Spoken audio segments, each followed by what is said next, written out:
ꯑꯍꯥꯟꯕ ꯃꯛꯇꯗ ꯃꯌꯥꯝꯕꯨ ꯇꯔꯥꯝꯅ ꯑꯣꯛꯆꯕꯒ ꯂꯣꯏꯅꯅ ꯀꯦꯔꯣꯂꯤꯅꯥ ꯈꯥꯏꯗꯦꯝꯅ ꯏꯀꯣꯛꯅꯨꯅ ꯈꯨꯔꯨꯝꯖꯔꯤ꯫ ꯉꯁꯤꯁꯨ ꯃꯍꯧꯁꯥꯒꯨꯝꯅ ꯌꯥꯝꯅ ꯅꯨꯡꯉꯥꯏꯔꯕ ꯐꯨꯡꯒꯥ ꯋꯥꯔꯤ ꯑꯃ ꯃꯤꯌꯥꯝꯒꯤꯗꯃꯛꯇ ꯄꯨꯗꯨꯅ ꯂꯥꯛꯆꯔꯤ꯫ ꯋꯥꯔꯤ ꯑꯁꯤꯒꯤ ꯃꯃꯤꯡꯅ ꯁꯅꯥ ꯂꯨꯄꯥꯗ ꯆꯣꯞꯄ ꯁꯅꯥꯇꯣꯟ꯫ ꯋꯥꯔꯤ ꯑꯁꯤꯕꯨ ꯏꯕꯤꯔꯛꯄꯅ ꯖꯨꯖꯨ꯫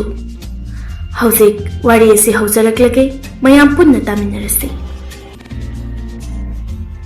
ꯊꯥꯏꯅ ꯃꯃꯥꯡꯉꯩ ꯃꯇꯝ ꯑꯃꯒꯤ ꯋꯥꯔꯤꯅꯤ꯫ ꯍꯤꯡꯊ꯭ꯔꯥꯎ ꯍꯥꯏꯅ ꯈꯪꯅꯕ ꯂꯝꯗꯝ ꯑꯃꯈꯛ ꯂꯩꯔꯝꯃꯤ꯫ ꯂꯝꯗꯝ ꯑꯗꯨꯗ ꯈꯨꯟꯗꯥꯔꯤꯕ ꯃꯤꯑꯣꯏꯁꯤꯡꯗꯨꯒ ꯑꯇꯩ ꯑꯇꯩ ꯃꯐꯝꯁꯤꯡꯗ ꯈꯨꯟꯗꯥꯔꯤꯕ ꯃꯤꯑꯣꯏꯁꯤꯡꯒ ꯈꯦꯠꯅꯕ ꯈꯖꯤꯛ ꯂꯩꯔꯝꯃꯤ꯫ ꯍꯤꯡꯊ꯭ꯔꯥꯎ ꯂꯝꯗꯝꯒꯤ ꯃꯤꯑꯣꯏꯁꯤꯡꯗꯨꯗꯤ ꯌꯥꯝꯅ ꯄꯤꯛꯏ, ꯑꯁꯦꯡꯕ ꯇꯥꯏꯕꯪ ꯃꯤꯑꯣꯏꯕ ꯑꯩꯈꯣꯏꯒꯤ ꯈꯨꯔꯨꯃꯨꯛꯇꯪ ꯋꯥꯡꯏ꯫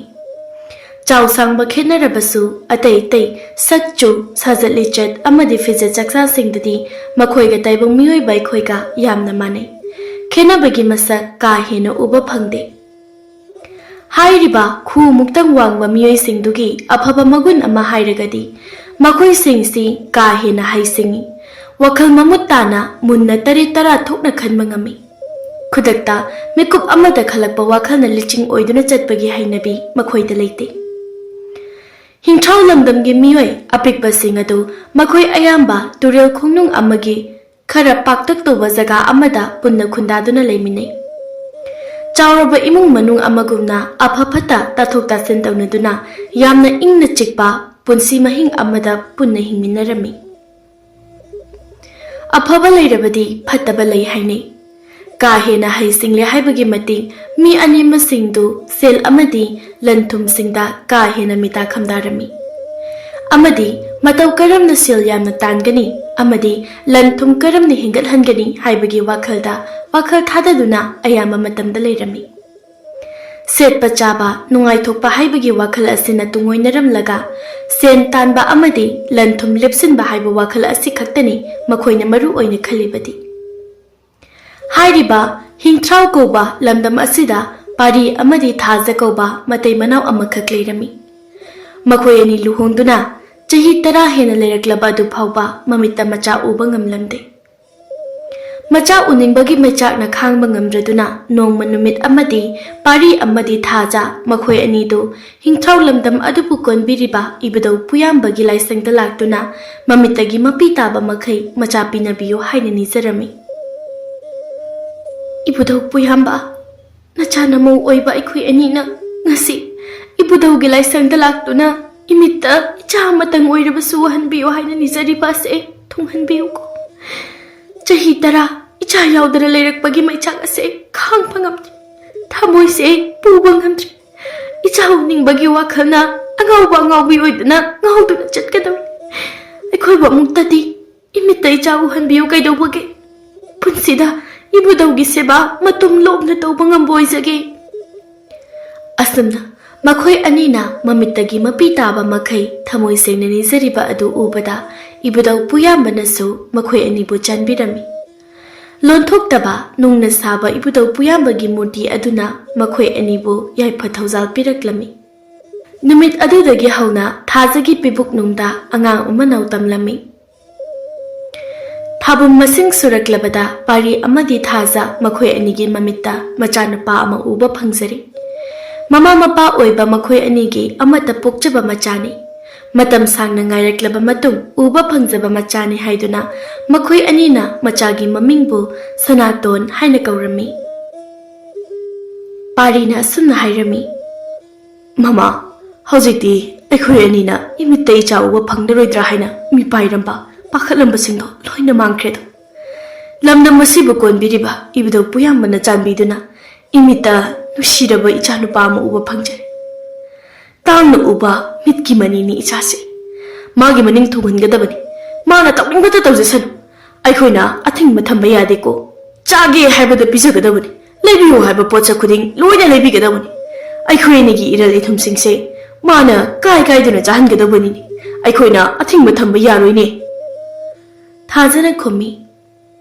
ꯑꯗꯨꯕꯨ ꯃꯣꯏ ꯃꯄꯥ, ꯑꯉꯥꯡꯗ ꯀꯥ ꯍꯦꯟꯅ ꯃꯅꯤꯡ ꯇꯝꯍꯟꯕ, ꯀꯦꯊꯣꯛ ꯅꯧꯊꯣꯛꯅ ꯌꯣꯛꯂꯛꯂꯕꯗꯤ ꯃꯥꯡꯖꯕꯁꯨ ꯌꯥꯝꯅ ꯂꯥꯛꯀꯅꯤ꯫ ꯃꯗꯨ ꯑꯩꯈꯣꯏꯅ ꯍꯥꯟꯅ ꯈꯟꯊꯍꯧꯕꯅ ꯆꯨꯝꯒꯅꯤꯀꯣ꯫ ꯀꯦꯊꯣꯛ ꯅꯧꯊꯣꯛꯅ ꯌꯣꯛꯂꯛꯄꯒꯤ ꯍꯧꯅꯕꯤ ꯈꯔꯗꯤ ꯑꯗꯨꯃꯛ ꯂꯝ ꯍꯦꯜꯂꯅꯤ, ꯉꯥꯎꯁꯤꯟꯅꯔꯅꯤ꯫ ꯑꯗꯨꯕꯨ ꯂꯝ ꯍꯦꯜꯂꯦ ꯉꯥꯎꯁꯤꯟꯅꯔꯦ ꯍꯥꯏꯔꯤꯕ ꯑꯉꯥꯡꯗꯣ ꯍꯌꯦꯡ ꯃꯥꯅ ꯑꯃꯨꯔꯛ ꯒ꯭ꯌꯥꯟ ꯈꯪꯇꯥ ꯇꯥꯈꯤꯕ ꯑꯗꯨꯗꯅꯤ ꯀꯅꯥꯃꯇꯅ ꯍꯦꯟꯖꯤꯟꯕ ꯉꯝꯂꯣꯏꯗꯣꯏꯁꯦ ꯃꯣꯟꯅ ꯁꯦꯡꯒꯥꯎ ꯂꯥꯛꯄ ꯃꯤꯁꯩ ꯑꯩꯗꯤ ꯀꯌꯥ ꯀꯩꯗꯧꯗꯦꯀꯣ ꯑꯗꯨꯅ ꯑꯩꯈꯣꯏꯒꯤ ꯏꯆꯥꯅꯨꯄꯥ ꯑꯁꯤꯁꯨ ꯃꯣꯟꯅ ꯁꯦꯡꯒꯥꯎ ꯂꯥꯛꯄ ꯄꯦꯠꯅ ꯆꯦꯡꯖꯤꯡꯕ ꯃꯤꯁꯛ ꯑꯃ ꯑꯣꯏꯒꯗꯧ ꯁꯔꯨꯛꯄꯨꯗꯤ ꯉꯥꯎꯒꯦ ꯍꯥꯏꯔꯁꯨ ꯉꯥꯎꯖꯁꯅꯨ ꯃꯥꯅ ꯇꯧꯅꯤꯡꯕ ꯇꯧꯖꯁꯅꯨ ꯄꯨꯝꯅꯃꯛ ꯑꯣꯏꯗꯨꯅꯁꯨ ꯀꯥ ꯍꯦꯟꯅ ꯅꯨꯡꯉꯥꯏꯍꯟꯕ ꯍꯥꯏꯕꯁꯤꯗꯤꯅꯦ ꯑꯩꯗꯤ ꯀꯌꯥ ꯄꯥꯝꯗꯦꯗ ꯅꯪꯅ ꯄꯥꯝꯗꯦ ꯍꯥꯏꯗꯨꯅ ꯍꯦꯛꯇ ꯌꯥꯔꯗ꯭ꯔꯅꯦ ꯑꯩ ꯃꯄꯥꯅꯤ ꯑꯩꯅ ꯍꯥꯏꯕ ꯋꯥꯗꯣ ꯅꯪꯅ ꯉꯥꯛꯇꯨꯅ ꯆꯠꯐꯝ ꯊꯣꯛꯏꯅꯦ ꯑꯁꯨꯝꯅ ꯃꯄꯥ ꯏꯕꯨꯡꯉꯣ ꯄꯥꯔꯤꯅ ꯃꯆꯥꯅꯨꯄꯥ ꯁꯅꯥꯇꯣꯟ ꯑꯗꯨꯕꯨ ꯌꯥꯝꯅ ꯀꯦꯊꯣꯛ ꯅꯧꯊꯣꯛꯅ ꯌꯣꯛꯂꯝꯃꯤ ꯁꯅꯥꯇꯣꯟ ꯑꯗꯨꯁꯨ ꯃꯄꯥꯅ ꯑꯗꯨꯝꯅ ꯇꯧꯔꯕ ꯑꯗꯨꯗ ꯌꯥꯝꯅ ꯅꯋꯥꯡꯉꯤ ꯑꯗꯨꯒ ꯂꯝꯁꯨ ꯈꯥꯛ ꯍꯦꯜꯂꯝꯃꯤ ꯏꯃꯨꯡ ꯃꯅꯨꯡꯗ ꯃꯥꯅ ꯂꯝ ꯍꯦꯟꯕꯗꯤ ꯃꯄꯥ ꯏꯕꯨꯡꯉꯣ ꯄꯥꯔꯤꯅ ꯀꯟꯈꯠꯇꯨꯅ ꯊꯝꯃꯤ ꯑꯗꯨꯕꯨ ꯁꯅꯥꯇꯣꯟꯅ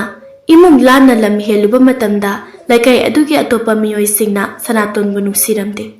ꯑꯃꯗꯤ ꯊꯤꯅ ꯊꯤꯅ ꯉꯥꯡꯅꯕꯤꯔꯝꯃꯤ ꯃꯁꯤꯒꯤ ꯁꯅꯥꯇꯣꯟ ꯍꯥꯏꯕ ꯑꯉꯥꯡꯁꯦ ꯑꯣꯟꯊꯣꯛꯅꯁꯨ ꯂꯝ ꯍꯦꯟꯈ꯭ꯔꯦ ꯈꯤꯇꯪ ꯆꯩꯔꯨꯔꯁꯨ ꯃꯣꯏꯒꯤ ꯃꯄꯥ ꯄꯥꯔꯤ ꯑꯗꯨꯅꯅꯦ ꯑꯩꯈꯣꯏꯗ ꯑꯣꯟꯁꯤꯜꯂꯒ ꯁꯥꯎꯔꯛꯀꯅꯤ ꯃꯆꯥꯁꯤꯅ ꯁꯣꯝꯗ ꯃꯤ ꯈꯨꯗꯤꯡꯒꯤ ꯀꯛꯀꯥ ꯇꯧꯔꯤꯕꯁꯤꯗꯤꯅꯦ ꯎꯗꯕ ꯍꯣ ꯑꯗꯨꯅꯕꯨ ꯂꯩꯀꯥꯏꯒꯤ ꯃꯤꯑꯣꯏ ꯑꯃꯠꯇ ꯆꯪꯅꯕ ꯌꯥꯗꯗꯅ ꯂꯩꯔꯤꯕ ꯑꯁꯤꯅꯤꯅꯦ ꯃꯆꯥ ꯂꯝꯍꯦꯟꯕ ꯑꯁꯤꯒꯤ ꯍꯥꯛꯇꯛꯇ ꯈꯨꯜ ꯂꯩꯀꯥꯏꯒ ꯃꯔꯤ ꯇꯠꯅꯔꯕꯁꯨ ꯀꯤꯗ꯭ꯔꯕ ꯃꯤꯑꯣꯏꯅꯤ ꯋꯥꯔꯛꯇꯕ ꯃꯆꯥ ꯑꯁꯤ ꯃꯌꯨꯝꯗ ꯐꯥꯖꯤꯜꯂꯒ ꯊꯝꯒꯦꯗꯤ ꯍꯥꯏꯗꯤ ꯅꯣꯡꯃ ꯅꯠꯇ꯭ꯔꯒ ꯅꯣꯡꯃꯗꯤ ꯃꯆꯥꯁꯤꯒꯤ ꯍꯥꯀꯟꯗ ꯃꯤ ꯁꯤꯟꯅꯕ ꯌꯥꯎꯗꯣꯏꯅꯤ ꯃꯇꯝꯗꯨꯗ ꯃꯈꯣꯏꯁꯤꯅꯦ ꯒ꯭ꯌꯥꯟ ꯇꯥꯖꯔꯛꯂꯁꯅꯤ ꯀꯗꯥꯏꯗꯒꯤ ꯒ꯭ꯌꯥꯟ ꯇꯥꯔꯛꯀꯗꯣꯏꯅꯣꯗ ꯁꯨꯡꯇꯥ ꯍꯦꯛ ꯇꯥꯔꯛꯂꯔꯣꯏ ꯃꯤꯅ ꯉꯥꯡꯉꯤ ꯆꯩꯔꯤꯁꯤꯡꯁꯤ ꯃꯅꯥꯗꯗꯤ ꯍꯥꯞꯇꯦ ꯑꯁꯨꯝꯅ ꯈꯨꯜ ꯑꯃꯗꯤ ꯂꯩꯀꯥꯏꯒꯤ ꯃꯤꯌꯥꯝꯁꯤꯡꯅ ꯁꯅꯥꯇꯣꯟꯕꯨ ꯐꯖꯅꯁꯨ ꯉꯥꯡꯕꯤꯔꯝꯗꯦ ꯁꯅꯥꯇꯣꯟꯗꯒꯤ ꯍꯦꯟꯇꯣꯛꯇꯨꯅ ꯃꯥꯒꯤ ꯃꯄꯥ ꯏꯕꯨꯡꯉꯣ ꯄꯥꯔꯤ ꯐꯥꯎꯕ ꯍꯦꯛ ꯃꯤꯌꯥꯝꯅ ꯅꯨꯡꯁꯤꯗꯕ ꯍꯥꯏꯕꯗꯨ ꯑꯣꯏꯔꯦ ꯑꯁꯨꯝꯅ ꯃꯇꯝꯗꯤ ꯍꯧꯈꯤꯕꯅ ꯍꯧꯖꯤꯛꯇꯤ ꯁꯅꯥꯇꯣꯟꯁꯨ ꯃꯤꯑꯣꯏ ꯃꯤꯇꯧ ꯁꯨꯔꯛꯂꯤ ꯃꯈꯣꯏꯒꯤ ꯖꯥꯇꯤꯒꯤ ꯄꯥꯈꯪ ꯃꯆꯥ ꯍꯥꯏꯕꯗꯨ ꯐꯥꯔꯛꯂꯤ ꯃꯃꯥ ꯃꯄꯥ ꯑꯅꯤꯅ ꯅꯨꯡꯉꯥꯏꯅ ꯊꯝꯂꯛꯄꯒꯤ ꯍꯧꯅꯕꯤ ꯁꯅꯥꯇꯣꯟꯗꯨ ꯌꯥꯝꯅ ꯁꯨꯅꯤꯡꯂꯝꯗꯦ ꯑꯗꯨꯕꯨ ꯁꯦꯜ ꯄꯥꯏꯕꯗꯤ ꯌꯥꯝꯅ ꯄꯥꯝꯂꯝꯃꯤ ꯃꯥꯒꯤ ꯑꯁꯨꯝꯅ ꯁꯨꯗꯅ ꯅꯨꯡꯉꯥꯏꯕ ꯄꯥꯝꯕ ꯃꯇꯧ ꯑꯁꯤꯅ ꯍꯦꯟꯅ ꯑꯗꯨꯝ ꯃꯌꯥꯝꯅ ꯃꯥꯕꯨ ꯅꯨꯡꯁꯤꯗꯕ ꯍꯦꯜꯂꯝꯃꯤ ꯅꯨꯃꯤꯠ ꯆꯨꯞꯄ ꯑꯃ ꯊꯕꯛ ꯁꯨꯡꯇꯧ ꯇꯧꯗꯕꯤꯗ ꯇꯨꯝꯕꯒ ꯆꯥꯕꯒꯇ ꯇꯧꯗꯨꯅ ꯃꯇꯝ ꯂꯦꯜꯂꯝꯃꯤ ꯃꯥꯒꯤ ꯃꯇꯧ ꯑꯗꯨ ꯎꯕꯗ ꯃꯌꯥꯝꯗ ꯃꯤꯠ ꯅꯥꯔꯝꯃꯤ ꯃꯌꯥꯝꯅ ꯃꯥꯕꯨ ꯀꯔꯤ ꯑꯣꯏꯅ ꯈꯟꯕꯤꯔꯤ ꯃꯋꯥ ꯂꯧꯗꯕ ꯃꯈꯩ ꯀꯇꯂꯥꯏ ꯆꯨꯕ ꯁꯅꯥꯇꯣꯟꯗꯨ ꯑꯁꯨꯝꯅ ꯋꯥꯈꯜ ꯁꯥꯒꯠꯂꯝꯃꯤ ꯁꯦꯜ ꯇꯥꯟꯕꯁꯤꯕꯨ ꯌꯥꯝꯅ ꯋꯥꯕ ꯖꯥꯠꯂꯅꯦ ꯋꯥꯔꯝꯃꯣꯏꯗ ꯊꯕꯛ ꯁꯨꯡꯁꯨ ꯁꯨꯗꯅ ꯅꯨꯡꯉꯥꯏꯕ ꯃꯌꯥꯝ ꯑꯃ ꯂꯩꯔꯤꯁꯤꯗꯤ ꯑꯩꯁꯨ ꯊꯕꯛ ꯁꯨꯡꯁꯨ ꯁꯨꯔꯣꯏ ꯅꯣꯡꯃ ꯅꯠꯇ꯭ꯔꯒ ꯅꯣꯡꯃꯗꯤ ꯏꯁꯣꯔꯅ ꯑꯩꯒꯤꯁꯨ ꯄꯨꯟꯁꯤ ꯍꯧꯗꯣꯛꯆꯅꯕ ꯌꯥꯕ ꯁꯦꯜ ꯁꯣꯏꯗꯅ ꯄꯤꯔꯛꯈꯤꯅꯤꯕ ꯃꯗꯨ ꯉꯥꯏꯔꯒ ꯍꯤꯡꯒꯗꯣꯏꯅꯦ ꯍꯧꯖꯤꯛ ꯐꯥꯎꯒꯤ ꯑꯣꯏꯅꯗꯤ ꯈꯔ ꯆꯥ ꯈꯔ ꯊꯛ ꯄꯪꯂꯩꯗ ꯂꯩꯕ ꯍꯥꯏꯗꯨꯅꯤꯗ ꯑꯁꯨꯝꯅ ꯌꯥꯝꯅ ꯅꯨꯡꯉꯥꯏꯕ ꯄꯨꯟꯁꯤ ꯑꯃꯗ ꯍꯤꯡꯂꯝꯃꯤ ꯁꯅꯥꯇꯣꯟ ꯅꯣꯡꯃ ꯅꯨꯃꯤꯠ ꯑꯃꯗꯤ ꯁꯅꯥꯇꯣꯟ ꯑꯗꯨ ꯃꯈꯣꯏ ꯈꯨꯜ ꯑꯗꯨꯕꯨ ꯀꯣꯟꯕꯤꯔꯤꯕ ꯄꯨꯌꯥꯝꯕꯒꯤ ꯂꯥꯏꯁꯪꯗ ꯂꯥꯏ ꯈꯣꯏꯔꯝꯕ ꯂꯥꯛꯂꯝꯃꯤ ꯅꯨꯃꯤꯠ ꯆꯞ ꯌꯨꯡꯕ ꯃꯇꯝꯅꯤ ꯑꯗꯨꯅ ꯂꯥꯏ ꯈꯣꯏꯔꯝꯕ ꯃꯤ ꯀꯅꯥꯁꯨ ꯂꯥꯛꯅꯗꯦ ꯃꯥ ꯈꯛꯇꯅꯤ ꯂꯥꯛꯂꯤꯕ ꯃꯥꯅ ꯑꯁꯨꯝꯅ ꯂꯥꯏꯁꯪ ꯑꯗꯣꯝꯗ ꯆꯪꯂꯛꯄꯗ ꯂꯥꯏꯁꯪꯒꯤ ꯃꯇꯥꯏ ꯑꯗꯨꯋꯥꯏꯗ ꯏꯕꯨꯙꯧ ꯄꯨꯌꯥꯝꯕꯒꯤ ꯊꯧꯒꯜ ꯐꯪꯂꯤꯕ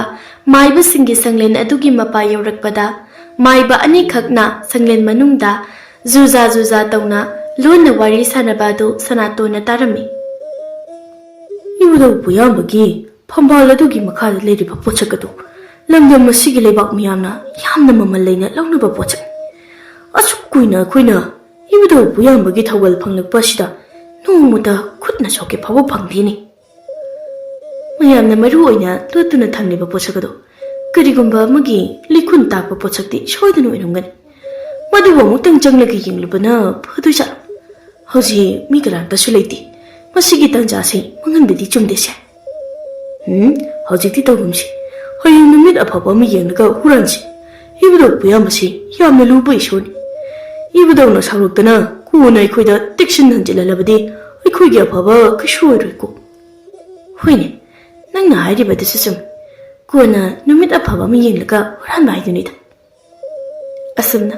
ꯃꯈꯣꯏ ꯑꯅꯤꯅ ꯁꯪꯂꯦꯟ ꯃꯅꯨꯡꯗ ꯖꯨꯖꯥ ꯇꯧꯅ ꯋꯥꯔꯤ ꯁꯥꯟꯅꯔꯤꯕ ꯑꯗꯨ ꯃꯄꯥꯜꯗꯒꯤ ꯁꯅꯥꯇꯣꯟꯅ ꯂꯣꯟꯅ ꯇꯥꯔꯝꯃꯤ ꯂꯥꯏ ꯈꯣꯏꯔꯝꯕ ꯆꯪꯂꯨꯗ꯭ꯔꯦ ꯃꯥ ꯃꯌꯨꯝꯂꯣꯝꯗ ꯑꯣꯏꯅ ꯍꯜꯂꯛꯂꯤ ꯃꯌꯨꯝ ꯍꯟꯕꯒꯤ ꯂꯝꯕꯤꯗ ꯂꯥꯛꯅ ꯁꯅꯥꯇꯣꯟ ꯋꯥꯈꯜ ꯃꯆꯥ ꯈꯔ ꯈꯜꯂꯝꯃꯤ ꯃꯈꯣꯏ ꯑꯅꯤꯅ ꯍꯥꯏꯍꯧꯔꯤꯕ ꯄꯣꯠꯁꯛ ꯑꯗꯨꯕꯨ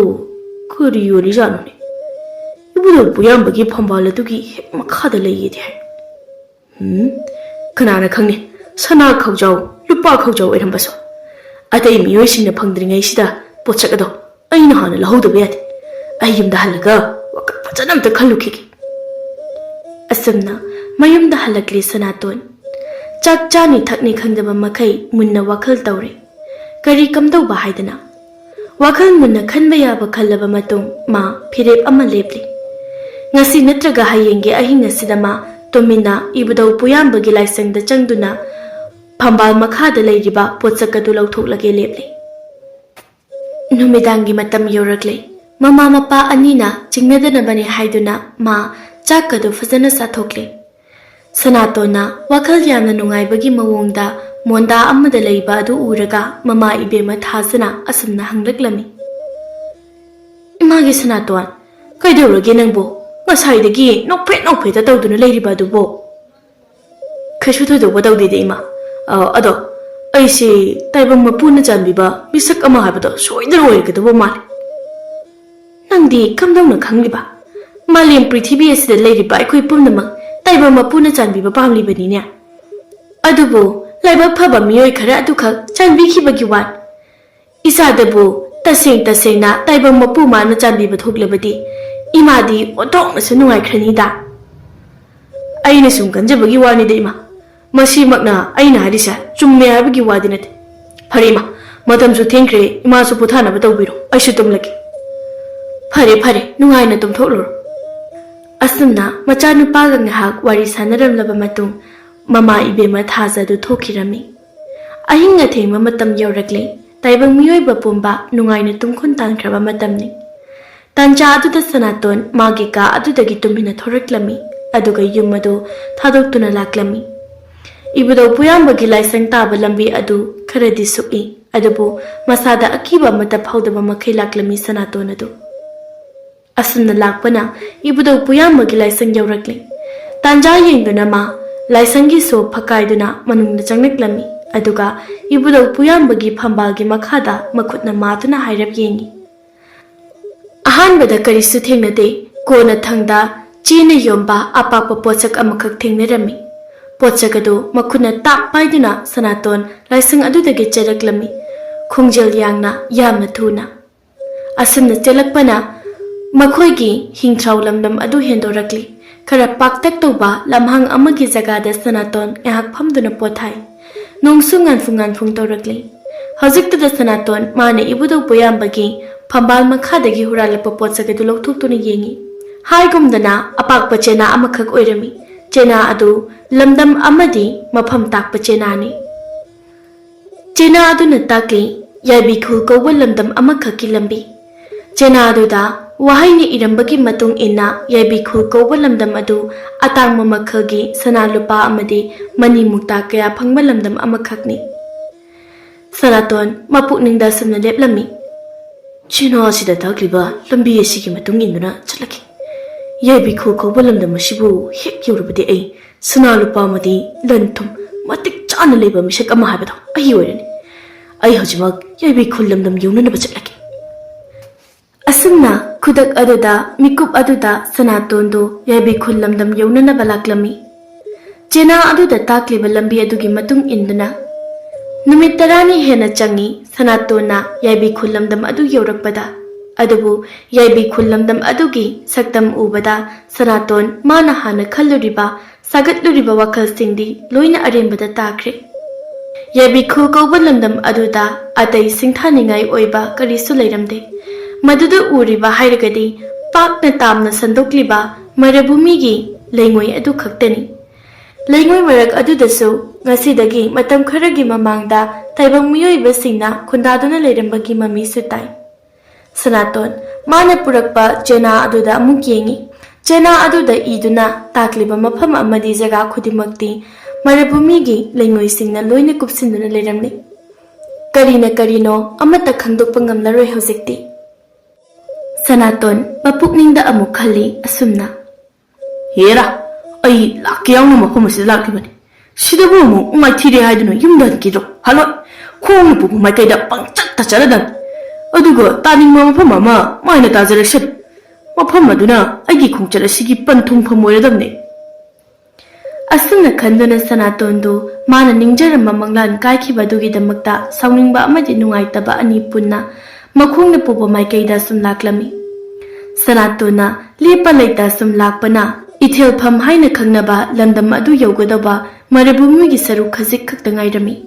Araiba mafam nate ithilpham hariba landam asi mi makhal suna taba karbar makhal suna toba aphaba phattaba makhal suna leiba landam amakhakni. Ahal signa haine madudi kanagumba miyoi amana ithilpham landamda leiraga karbar fazana toba hairabadi miyoi ado sungsoi soidana sel paiba misak amo irikani haina. Ahal signa hairamba adu Sanaton sloina ningsingi maramaduna ma sel paiba misak amo oinabagidamakta ithilpham landam aduda matam khara leirage haina khalami. Wakhaladu khanna khanna Sanaton saraba marabumi aduda matomta asum tarak tarak laklami. Adubu laibak thibana magi pathungfam ithilpham landam adu yaudringai Sanaton lambi lamuk nakre ma karumda chatkani khangdri. Lamsang lakpagi chada thaktabaga nungsa marakta chitpagi sabaga anidu punsinakiduna Sanaton makhung thangba ngamda marabumi adugi leingoi lakta taaduna leirami. Sor thabet thabet honduna Sanaton mapukningda khali. Asuk uhaba khongsa Numini surale yada chak marubo phawba taraktaba aina purakpa ising adu saloikre orabumi maragasida kharaidagi lawruga muktakluni hoje phare siba ngai bhaidune taibung sem mapo aibu khara thuna loksanbiro ai yamna ware asumna Sanatona nungsa marak aduda sining sitta leiringai chummanba jiba macha amakhak magi mamangda thoraktuna asumna hairami. Nangi awabado aina kokhange aigi tung inaro ising leiba mafamdo ai takpige. Sanatona korino chumnabu wangangnabro wangangdana leirano nang sibuna hanbadare prap prap aigi tung inaro ai hawatuna chappa ngamaroi siba ngaidoi saru aigi tung inaro ising leifam takpige ising ado thaklaga nangi padnungpam yaunanaba chatlu. Asumna chumma aduna haimanbadagi Sanaton sahugatuna magi matung inaraklami. Chumma aduna lusingduna lakpana hojikti marabumigi ising phangba saruk adu yaurakli. Aram khaurangbana mai hauraba Sanaton su mabuk pokhaidriba makhai ising thakdokli. Aduga mana purakpa patra adudasu ising haplami. Ising thakpa loirakpada chumma aduna asumna hairami. Nangi thawai aina kanbibaga chap manarabani. Aduna hojikti nang aina haiba wa ama yaba tai. Kari wafang nangi khongchat aduda aibusu puduna chatlu aina nangbu mating pangbikhiba adugi tawbiman utpa oina adugi su mathakta nanga aiga chap mane nangsu napang kana loinada natomta lakpani aduga aisu naitom tana leibani asuk sanglaba lambi aduda nang natomta tarak tarak chatpa haibase kudung thiba kya thingnarakpasu yai aduna aina hairibase nangsu yafam thoi.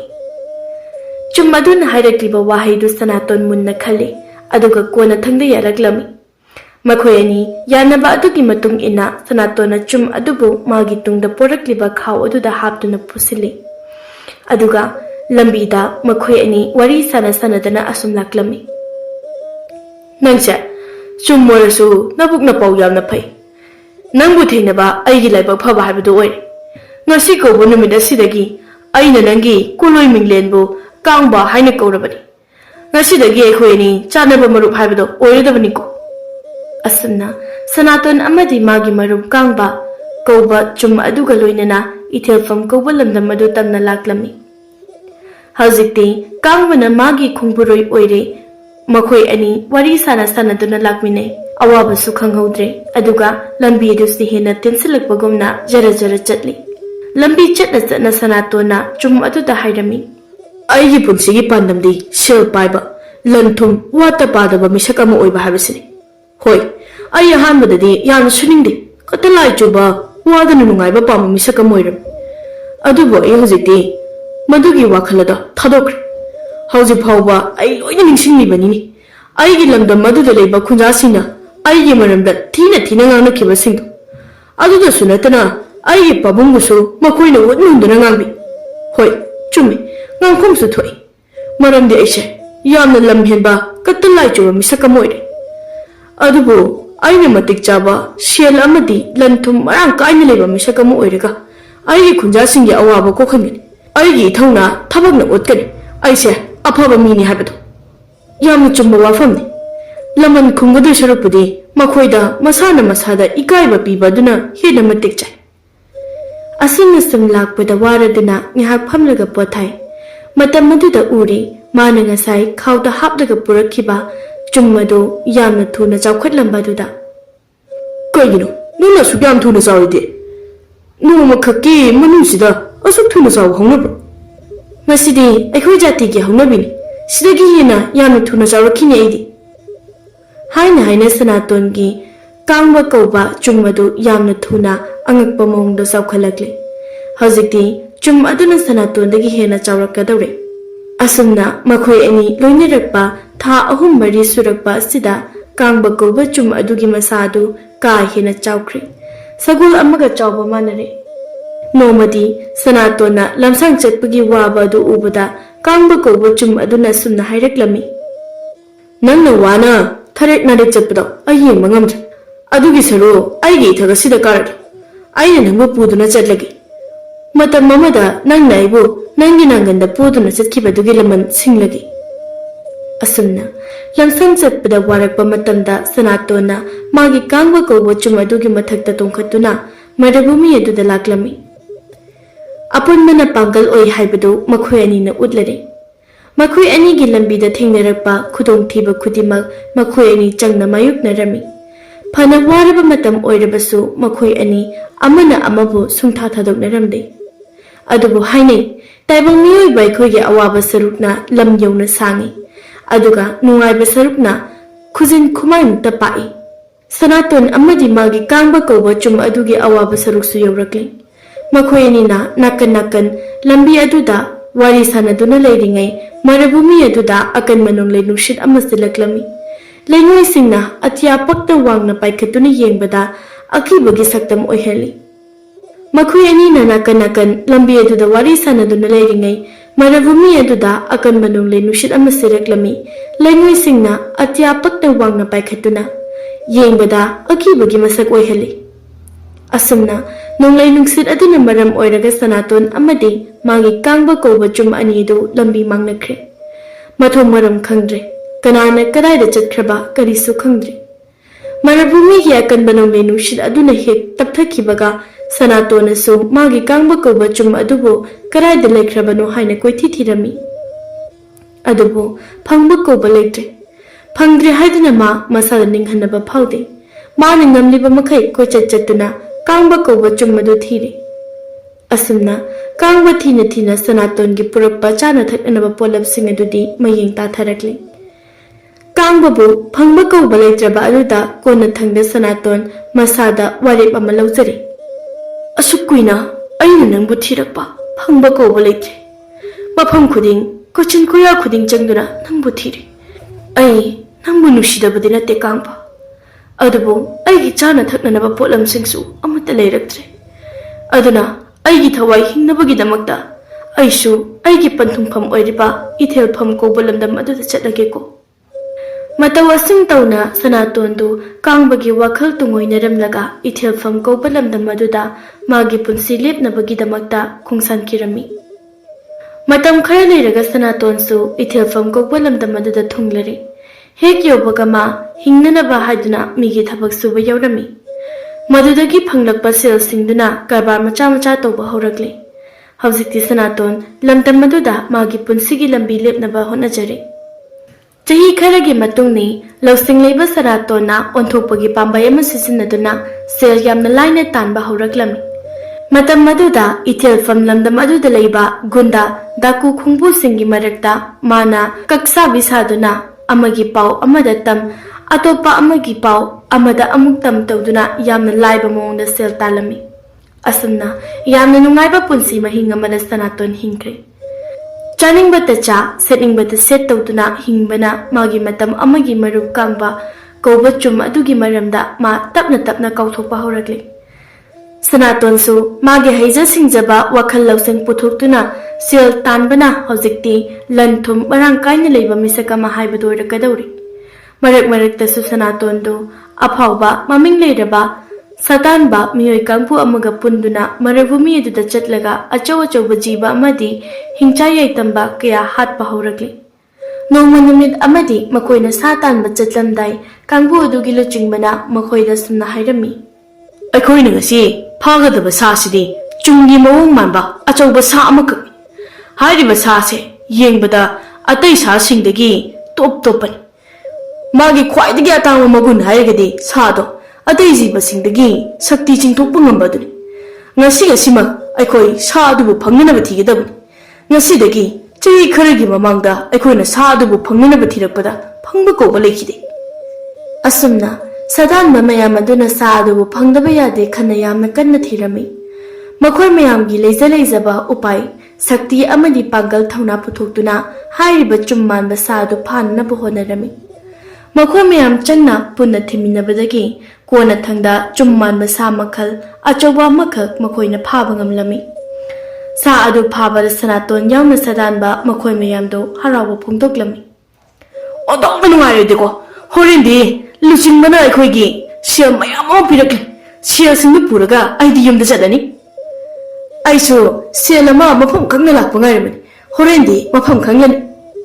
asumna satanba makhoi mayam adu sel achoba ma phangnani haidana haraurami satanba mayam gi luchingba aduna sel mayam yelami Sanaton gi saruksu thungle onthokna yamkhraba selni sel singdu ubada Sanaton di haraubagi pankhai leiramde ꯍꯧꯖꯤꯛꯇꯤ ꯑꯩꯁꯨ ꯁꯦꯜ ꯃꯇꯤꯛ ꯆꯥꯅ ꯄꯥꯏꯕ ꯃꯤꯁꯛ ꯍꯥꯏꯕꯗꯨ ꯑꯣꯏ ꯑꯩꯒꯤ ꯂꯝꯗꯝꯒꯤ ꯈꯨꯟꯖꯥꯁꯤꯡꯅ ꯑꯩꯕꯨ ꯅꯨꯡꯁꯤꯔꯅꯤ ꯍꯧꯖꯤꯛꯇꯤ asumna khana Sanaton do mayam punna luchingbana chaken ama siliba aduda masu saruk yarami mayamna langdura leiringai Sanaton do mayamdagi khara chathoraklaga ngasai makoina pharakpa chawba chumadugi manakta singduna chum aduda munna yenglami munna yenglakpa adudagidi khangle makoina pharakpa chawba chum manba sa adu matam amada magi marup oiramba kangba kawba chumaduni haiba mikup aduda Sanaton kari toguni tofum khanglamde kangba kawba chumado magi di marupni chumaduna thengkhang kayada magi thawai kanbirakhi aduga amaromda chumadu pharubagi magi oiba sel mayam ama phangli Sanaton gi punsigi oiba achoba pandamni asumna makuta sel mayam ama paiba habasi Sanaton ngahak munna wakhan khali kari firep lepsige khali mikup kharagi matungma thabak ama tawrai ithel famlamda maduda leiba miyoi amatana tawroidaba thabak ama tawraki marup ani gi oiba minungsigi mari aduna sel amade Sanalupagi mari adudagi lumba yamna henki khudaga aduda Sanatona mi kanasu udringai tanjai yingduna magi kangba kawba chum adubo punsinduna thamliba yodli adu lokthoknaba honai uchin machinna Sanatona kangba kawba chum adubo magi yodli adudagi thadokle thoine hena sauraba kangba kawba chum adu achoba makhol amada ngangduna lawraklami aduga Sanaton su kangba mathakta phan chongkhatli haukiba matam amada makhoi ani punna marubumi gi lambi eduda chatkhiba adu hojikta mitta sangsang urakli khenariba haibabu kangbadu hojikti ka hena chawba adu khakni kangba kawba chumadu magi mathakta Sanaton tonghanduna thuna yangna chenthorakli aduga mafam aduda leiramba atai miyoi singdu makhongna sabet netlami asumna tawna Sanaton amadi magi kangba kawba chum makhoi ani punna mafam adudagi thuna yangna chenki ithel pham kawba lamdam aduda hojikti charol surol singna fawba wari liduna tamna hawi Sanaton amadi magi marup kangbagi wari Sanaton hairiba nupa aduna chumma chawba do tonglaga chatkibado asongi awang thangba lambe lasidani hainainya karaidenoda nati makhoi ni chakhibadudine mamang nunggi umangi lambi sidani hai ho pharese amabu oiro makhoi ni bo hojiti karaida lekhraba jatlu kanana khangje ponoda amana mahai gyan gi tajudi dai khoi